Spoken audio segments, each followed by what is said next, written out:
So mga tol, matapos pong dominahin ni Naoya Inoue si Alan David Picasso kagabi sa laban nila na ginanap sa Riyadh, Saudi Arabia, kung saan tinalo po ni Inoue si Picasso via lopsided unanimous decision. Bago pala maganap ang laban mga tol, nagkaroon ng pagtatalo sa locker room noong nagbabalot ng kamao si Inoue. Nagreklamo po kasi ang kampo ni Picasso sa pamamaraan ng pag-handrap ni Inoue. Inabaklas po ang handrap ni Inoue dahil bawal umano yung pagdating sa commission. Hindi daw kasi normal yung pag-handrap ni Inoue.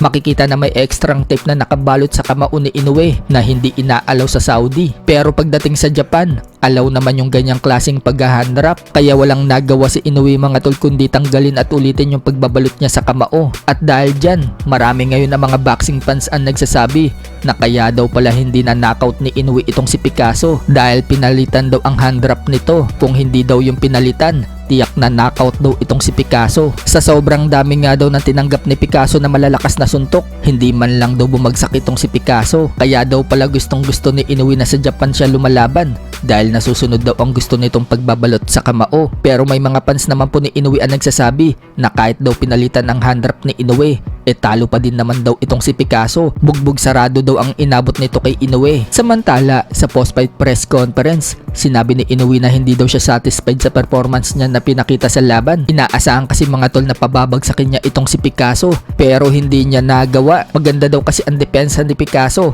kaya hindi niya ito napabagsak. Ganun daw talaga ang boxing. Minsan hindi daw niya mananakaut ang kalaban, minsan mananakaut daw niya.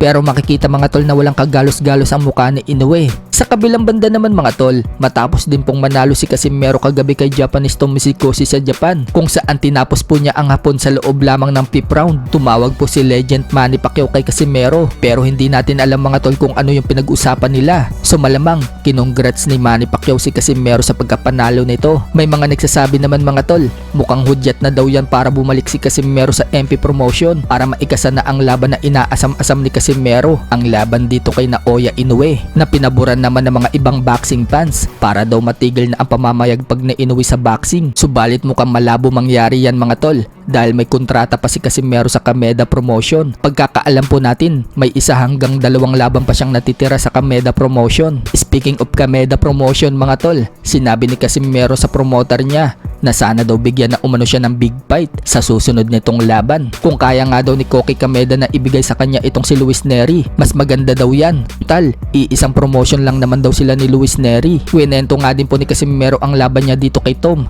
Tatapusin na daw dapat niya ito sa round 2 nang tamaan daw niya ito ng solid sa ilong. Subalit sumakit daw yung kamay ni Casimero kaya nilaro-laro na lang daw niya itong si Tom hanggang sa mapabagsak daw niya itong si Tom sa round 5 gamit ang left hook.